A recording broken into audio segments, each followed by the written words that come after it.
Aujourd'hui, je vais vous parler du film Thor, Love and Thunder, 2022. Attention, spoiler! Dans ce film, Thor se lance dans une quête pour retrouver la paix intérieure, mais il doit affronter un nouveau danger, Gorr le dieu butcher, un tueur de dieux impitoyable. Il est rejoint par Jane Foster, qui reprend le rôle de Mighty Thor, un retournement de situation qui soulève des questions sur le sacrifice et le destin. Alors que le film explore des thèmes de deuil, d'amour et de rédemption, Thor doit faire face à ses propres démons tout en protégeant les dieux de l'univers. Pendant son séjour dans le désert avec sa fille, Gorr supplie le dieu Rapu de leur envoyer de l'eau et de la nourriture pour qu'ils puissent survivre. Quelques jours plus tard, Love périt de faim, et Gorr doit enterrer sa fille. Alors qu'il est allongé à côté du corps de la jeune fille, l'homme entend une voix l'appeler et décide de la suivre. Après quelques minutes de marche, il trouve une oasis et plonge dans le lac pour se rafraîchir. Lorsqu'il tombe sur une grande quantité de fruits, l'homme en profite pour manger et se rend vite compte qu'il fait face au grand Rapu. Aussitôt, Gorr s'incline devant lui et lui révèle qu'il est le dernier survivant de ses disciples. En raison de la grande sécheresse, toute sa tribu a fini par mourir, mais sa foi en son Dieu n'a jamais été ébranlée. Maintenant qu'il fait face à un disciple fidèle, Rapu a la chance de montrer sa vraie nature et de révéler qu'il ne s'est jamais soucié de ses serviteurs. En ce moment, il célèbre sa grande victoire, après avoir éliminé le porteur de l'épée nécromancienne avant qu'il ne puisse nuire à un autre dieu avec cette épée maudite. Après avoir entendu les paroles dures de la divinité, Gorr se rend compte que Rapu est plus cruel que quiconque qu'il ait jamais rencontré et décide de renoncer à son dieu. Lorsqu'il se rend compte que Gorr n'est plus disposé à le vénérer, Rapu décide de l'éliminer, mais c'est lui qui finit par être éliminé lorsque son serviteur invoque Bifrost en quête de vengeance et utilise l'épée nécromancienne pour percer la gorge de Rapu. Maintenant qu'il a été choisi par l'épée, Gorr est maudit et se voit confier la mission de massacrer tous les dieux. Après avoir aidé à sauver l'humanité dans Avengers, Endgame, Thor a rejoint les gardiens de la galaxie et a parcouru l'univers. Après plusieurs mois d'entraînement intense, il a récupéré ses muscles et se sent à nouveau comme un vrai dieu, mais son corps en forme n'a jamais pu cacher toute la douleur qu'il ressent à l'intérieur. Ces dernières années, le dieu du tonnerre a perdu absolument tous ceux qui lui étaient chers et abandonné sa quête de l'amour. Désormais, son seul but est de se battre, et dans les batailles auxquelles il participe à travers l'univers. Arrivé sur Saturne avec les gardiens, Thor entame un duel contre les hordes de Hulk et parvient à lui seul à vaincre toute l'armée ennemie. Pendant ce temps, sur Terre, Jane Foster découvre qu'elle est atteinte d'un cancer de stade 4 et doit subir une chimiothérapie. Cependant, quelques semaines après le début du traitement, elle est informée que sa maladie ne régresse pas et commence à chercher par elle-même un moyen de se soigner.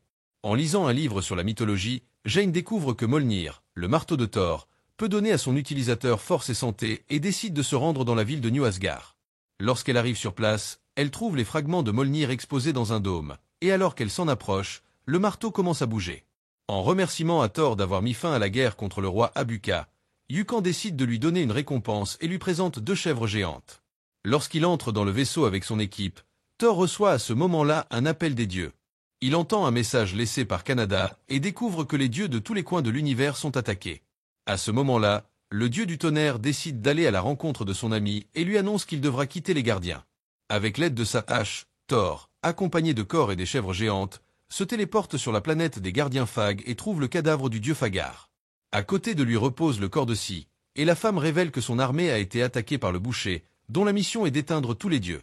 La prochaine cible de Gorr est la ville d'Asgard, et il envoie des dizaines de créatures des ténèbres pour détruire les habitants de nuit. À ce moment-là, Valkyrie entre en action pour protéger sa famille, et Thor apparaît peu de temps après pour l'aider à se débarrasser de ces monstres. Soudain, Thor sent la présence de Mjolnir et tente de s'en emparer, mais le marteau revient à son nouveau propriétaire. Le dieu du tonnerre est surpris de découvrir qu'il est utilisé par une femme. Furieux, il ordonne à la guerrière de retirer son masque et est surpris de découvrir que son ex-petit ami est en possession de Mjolnir. Il y a quelques années, le couple s'est rencontré et s'est lancé ensemble dans un voyage romantique.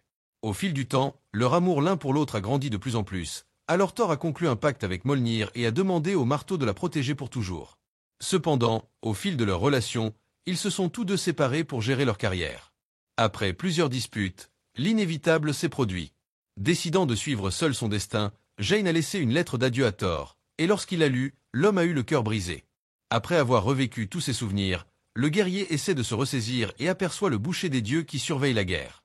À ce moment-là, Gorr s'approche pour l'attaquer, et les deux commencent un duel. Lorsqu'il réalise qu'il ne pourra pas vaincre Thor si facilement, il décide d'adopter une nouvelle stratégie et envoie ses monstres capturer les enfants asgardiens. Après les avoir tous enfermés dans une cage, le boucher s'échappe. Le lendemain matin, Valkyrie commence une enquête pour découvrir où les jeunes ont été emmenés. Pendant ce temps, Thor se demande pourquoi Mjolnir a décidé de rejoindre Jane et tente de le récupérer. Juste à ce moment-là, Stormbreaker apparaît, et le dieu du tonnerre décide de l'utiliser pour se téléporter, car il veut retrouver les enfants le plus vite possible. Le problème est que sa hache refuse de lui obéir, car elle est devenue jalouse après avoir vu Thor essayer de faire la paix avec son marteau. Sachant qu'il ne pourra pas quitter Asgard tant qu'il n'aura pas fait la paix avec la hache, le guerrier décide de rentrer chez lui et demande l'aide de Jane pour mettre en place un plan d'action. À ce moment-là, il révèle que le boucher manie le Necrosword, une épée qui a la capacité d'éliminer les dieux lentement. Cette arme a le pouvoir de corrompre et d'éliminer son porteur, ce qui signifie qu'elle change de propriétaire de temps en temps. Maintenant qu'il est sous l'influence du Necrosword, Gorr est incapable de répondre de ses actes, car son corps est infecté par celui-ci. Au cours de la conversation, un hologramme d'Astrid, le fils d'Indal, apparaît, et il utilise ses pouvoirs pour transporter la conscience de Thor à l'endroit où sont détenus les enfants. Sachant qu'il ne peut rien faire pour sauver ces jeunes pour le moment, le guerrier tente de les rassurer et observe son environnement pour savoir où il se trouve.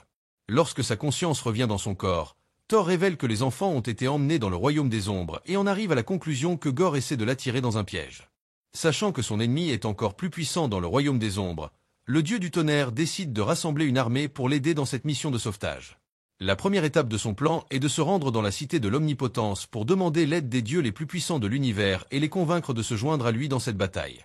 Pour y arriver, le groupe doit trouver un moyen de transport sûr puisque le comportement du Stormbreaker est imprévisible ces derniers temps. Ainsi, Valkyrie a l'idée d'utiliser les chèvres géantes pour tirer l'un de ses bateaux pendant que la hache est utilisée comme source d'énergie. Bien qu'elle semble puissante et pleine de vie lorsqu'elle est en possession de Mjolnir, la vérité est que la santé de Jane se détériore de plus en plus. Au lieu de guérir sa maladie, Mjolnir ne fait que retarder la mort de la femme. Lorsque le transport est prêt, Thor fait ses adieux à ses frères asgardiens et promet qu'il ramènera bientôt les enfants à la maison. Grâce au pont arc-en-ciel créé par Stormbreaker, le groupe parvient à atteindre la cité de l'Omnipotence afin que ses amis puissent se mêler aux autres invités. Valkyrie décide de voler des capes aux dieux de l'émotion, après quoi le Quatuor se dirige vers le Temple d'Or. Dans ce lieu, les dieux les plus puissants de l'univers sont réunis, et ils annoncent tous avec joie l'arrivée de Zeus, qui fait étalage de sa puissance dans une entrée triomphale. Après avoir fait tout un spectacle avec son éclair, Zeus annonce le gagnant du concours du plus grand nombre d'âmes humaines sacrifiées. En entendant cela, Jane se rend compte que Zeus ne les aidera pas, et Valkyrie se met d'accord avec ses amis sur une stratégie pour voler l'éclair d'or, car elle pense que cette arme pourrait aider à vaincre Gorr. Cependant, Thor n'est pas d'accord avec ce plan et dit que lorsque le moment sera venu, il parlera à Zeus. À ce moment-là, la divinité suprême entend des murmures dans le public et invite Thor dans l'arène pour partager le sujet dont il discutait avec les autres dieux. À la surprise de Thor, Zeus était déjà au courant de l'existence du boucher des dieux, mais il refusa d'agir car les divinités qu'il avait éliminées n'étaient pas assez puissantes pour éveiller l'inquiétude de Zeus. Insatisfait de la réponse qu'il reçut, Thor insista pour que Zeus l'aide à arrêter la frénésie d'élimination et finit par être menotté. Puis, ses robes lui furent retirées et tout le monde découvrit sa véritable identité. En essayant de convaincre Zeus de le rejoindre, Thor découvrit que son héros préféré avait en fait peur à l'utilisateur de nécromancienne. Il refusa donc d'agir car rien n'est si grave que cela ne puisse empirer. Zeus révéla que le boucher des dieux essayait d'atteindre l'autel de l'éternité, un être extrêmement puissant qui vit au centre de l'univers et qui est capable d'exaucer le vœu de la première personne qui l'atteindrait. Si Gorr réussissait sa mission, tous les dieux seraient détruits d'un coup. Se rendant compte que le plan de Thor n'a pas fonctionné comme prévu, Jane et Valkyrie décident de passer à l'action et d'attaquer tous les gardes qui s'approchent d'eux dans le but de les arrêter. Gorr rejoint alors ses amis dans cette bataille et finit par être attaqué par Zeus, qui utilise sa foudre pour détruire son corps. Après avoir vu son ami éliminé, Thor est furieux et vole l'éclair doré. Il attaque alors Zeus avec sa propre arme et lui fait un trou dans la poitrine.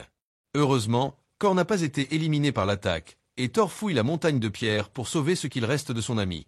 Pendant la bataille, Gorr appelle les chèvres avec un sifflet, et après avoir volé la foudre de Zeus, Valkyrie et ses amis montent dans le char pour quitter la cité de l'Omnipotence. La prochaine étape sera le royaume des ombres. Une fois de plus, Thor utilise les pouvoirs d'Azid pour entrer en contact avec les enfants asgardiens qui sont retenus captifs. Pour les rassurer, le dieu du tonnerre leur raconte les détails de l'aventure que lui et ses amis viennent de vivre et leur révèle qu'ils ont finalement réussi à voler l'éclair d'or, avec la promesse qu'il viendra bientôt les secourir. Thor leur fait ses adieux et exprime ses inquiétudes à ses amis. S'ils parviennent à sortir vivants du royaume des ombres, les guerriers devront fuir l'armée des dieux pour toujours, car Thor ne sera jamais pardonné d'avoir éliminé Zeus. En plus de devoir faire face à toute cette pression, le guerrier doit continuer à essayer de faire la paix avec Stormbreaker, qui n'a toujours pas pu lui pardonner d'avoir tenté de se rapprocher de Mjolnir. Au cours d'une conversation détendue avec sa hache, le dieu du tonnerre est surpris par l'arrivée de Jane et félicite la femme pour sa belle performance lors de la bataille contre les gardes de l'Olympe. À ce moment-là, le couple a la chance d'observer de près les dauphins de l'espace, une espèce extrêmement rare et fidèle qui ne vit qu'avec un seul partenaire toute sa vie. En disant cela, Thor réalise qu'il aime toujours son ex-petite amie et lui demande une seconde chance afin qu'ils puissent reconstruire leur vie ensemble. Les larmes aux yeux, Jane révèle qu'elle est atteinte d'un cancer et qu'il ne lui reste plus beaucoup de temps à vivre. La maladie, découverte il y a environ 6 mois, a déjà atteint le stade 4 et il n'existe aujourd'hui aucun traitement qui puisse la faire réapparaître. Lorsqu'il découvre la vérité, Thor dit qu'il soutiendra Jane jusqu'au bout et la soutiendra, quelle que soit sa décision. À ce moment-là, le couple s'embrasse mais est interrompu par Valkyrie, qui apparaît pour leur dire qu'ils ont atteint leur destination. Alors qu'ils s'approchent du royaume des ombres, toutes les couleurs disparaissent, et après l'atterrissage, le trio se promène sur la planète à la recherche des enfants. Au cours de l'enquête, Jane découvre que Bifrost est la clé de l'hôtel de l'éternité et découvre ensuite qu'ils ont été attirés dans un piège. Immédiatement, la femme jette la hache à travers la fenêtre et dit à Thor que son arme est la clé pour ouvrir le portail vers l'éternité. Soudain, Gorr apparaît, et Jane essaie de le frapper avec Mjolnir. Cependant, le boucher parvient à esquiver l'attaque et capture les guerriers. Gorr utilise alors la femme comme otage pour forcer Thor à rappeler Stormbreaker. Voyant sa bien-aimée avoir le cou étranglé par des racines, le dieu du tonnerre décide de la sauver et appelle sa hache. À ce moment-là, le trio parvient à se libérer des griffes de Gorr, qui invoque les créatures des ténèbres pour vaincre ses ennemis. Tandis que Thor combat le boucher, Jane et Valkyrie entament une bataille contre ces monstres sombres. Au cours du combat, Valkyrie transperce son ennemi avec l'éclair doré mais ne parvient pas à l'éliminer. Le duel continue jusqu'à ce que Gorr parvienne à voler l'arme et à blesser la femme. Inquiète pour son amie, Jane abandonne la guerre et se précipite pour sortir Valkyrie du champ de bataille. Thor utilise alors le pouvoir de Stormbreaker pour les ramener chez lui. Cependant, lorsque le portail s'ouvre, Gorr parvient à voler la hache et Thor est contraint de partir sans son fidèle partenaire de guerre. À son retour à Asgard, Valkyrie et Jane reçoivent toutes deux des soins médicaux, car la bataille a épuisé toute la force vitale de la femme. Bien qu'il ait accès aux meilleurs médecins de la Terre, Thor est frustré d'apprendre qu'il ne peut rien faire pour guérir le cancer de sa bien-aimée. Au lieu de la guérir, Mjolnir draine la force vitale de Jane, ce qui a rendu son corps incapable de combattre les cellules cancéreuses. Dans cet esprit, Thor supplie Jane de rester à l'hôpital pour recevoir un traitement, car si elle reprend le marteau une fois de plus, toutes ses chances de guérison seront nulles. Après avoir dit au revoir à sa bien-aimée, Thor part à la recherche de son ami, et Valkyrie lui donne l'éclair doré, qui sert à transporter le dieu du tonnerre au centre de l'univers, car c'est là que se trouve la porte de l'éternité. Pendant ce temps, Gorr est déjà arrivé au temple et a emmené tous les enfants asgardiens avec lui. Avec le pouvoir de Stormbreaker, l'homme parvient à ouvrir le portail et provoque un tremblement de terre à l'intérieur du temple. Le tremblement provoque la destruction de la tête d'une des statues, et au moment où les jeunes sont sur le point d'être écrasés par elle, Thor apparaît pour les sauver. Après avoir tenu la tête de la statue, le guerrier demande aux enfants de rester ensemble et de se protéger mutuellement jusqu'à la fin de la bataille. En voyant les monstres de l'ombre s'approcher, les jeunes réalisent qu'ils vont devoir se battre et chercher des objets qui pourront servir à se défendre. À ce moment-là, Thor partage son pouvoir et place la capacité de contrôler le tonnerre dans les armes de ses enfants. Alors que son armée d'enfants combat les entités des ombres, Thor va à la rencontre du boucher et commence un nouveau duel contre lui. Pendant la bataille, Jane commence à faire des cauchemars et en arrive à la conclusion qu'elle doit aider son ex-petite amie. Sinon, il finira par être éliminé. Après avoir récupéré son marteau, la femme se rend au temple de l'éternité et attaque Gorr, qui était sur le point de transpercer son adversaire avec le Necrosword. Lorsqu'il voit Jane brandir Mjolnir, Thor a le cœur brisé car il sait que la femme qu'il aime vient de signer son propre mandat d'élimination. Alors qu'elle tente de détruire l'épée de Gorr, Thor cherche un moyen de libérer sa tâche car Stormbreaker est sur le point d'ouvrir le portail. Lorsque Thor parvient enfin à récupérer l'arme, le portail est déjà ouvert. Il lance ensuite Stormbreaker sur Azid et ordonne aux garçons de ramener tous les enfants chez eux. Le guerrier utilise alors l'éclair doré pour retenir le Necrosword, tandis que Jane lance le marteau pour le détruire. Après avoir accompli sa mission, Jane tombe au sol, plus faible que jamais. Alors que Thor va vérifier que la femme va bien, le boucher a le temps de franchir le portail, et toutes les personnes présentes dans le temple y sont transportées. Puis, alors que Gorr s'apprête à faire sa demande, Thor tente une nouvelle fois de l'arrêter et dit que ce n'est pas la vengeance que l'homme recherche, mais l'amour, sachant qu'il périra avec tous les autres dieux. Lorsque Gorr formule sa demande, Thor décide de passer ses derniers instants de vie avec la personne qu'il aime le plus. En voyant son ennemi tenir dans ses bras la femme qu'il aimait, Gorr se souvient du jour où il a perdu sa fille à cause de la sécheresse et se met à pleurer. Les souvenirs des jours difficiles qu'il a vécus aux côtés de l'amour le laissent complètement tourmenté, et il commence donc à penser à la possibilité d'utiliser sa seule requête pour la ramener. Lorsque le Necrosword est détruit, son utilisateur est condamné à être éliminé. Sachant cela, Gore déplore le fait que si l'amour est ramené, il n'y aura plus personne pour s'occuper d'elle. En entendant cela, Jane dit que la jeune fille ne sera pas seule, et comme dernier souhait, demande à Thor de prendre soin de l'amour comme si elle était sa fille. Dans un acte de foi, Gore décide de croire en la promesse du dieu du tonnerre et fait sa demande à l'éternité. Lorsque son souhait se réalise, l'homme a la chance de voir sa fille pour la dernière fois et dit qu'elle lui manque terriblement. Pendant ce temps, Thor fait ses adieux à sa femme bien-aimée, et Jane dit qu'elle ne regrette pas les moments passés aux côtés de Mjolnir car elle a pu se sentir comme une véritable héroïne. Avant de partir, la femme demande à Thor de garder son cœur ouvert et révèle que pendant toutes ces années, elle n'a jamais cessé de l'aimer. À ce moment-là, le corps de la femme se transforme en poussière et elle disparaît au bord de l'élimination. Gore supplie Thor de protéger sa fille, et le dieu du tonnerre donne sa parole qu'il le fera. Après la mort de Jane, les Asgardiens ont érigé une statue en son honneur, car elle a joué un rôle crucial dans le sauvetage des enfants kidnappés. Après le grand traumatisme qu'ils ont vécu, tous les jeunes de la ville ont suivi des cours d'autodéfense et ont commencé à s'entraîner pour devenir de puissants guerriers à l'avenir. Même Astrid, le fils d'Indal, est devenu un grand guerrier et a commencé à s'entraîner chaque jour à l'art du combat à l'épée avec son grand maître. Quelques semaines après avoir été attaqué par Zeus, le corps de Korg a grandi à nouveau et il a eu la chance de rencontrer sa moitié. De son côté, Thor s'est lancé dans un nouveau voyage. Ayant trouvé une raison de se battre, le guerrier qui a passé ces dernières années à fuir tout lien affectif est désormais confronté au plus grand sentiment d'amour qu'il ait jamais éprouvé. Après être devenu le père d'une belle petite fille, le cœur de pierre du dieu du tonnerre s'est adouci et sa nouvelle mission est d'apprendre à l'amour comment contrôler ses pouvoirs afin qu'elle soit capable de protéger les personnes qu'elle aime.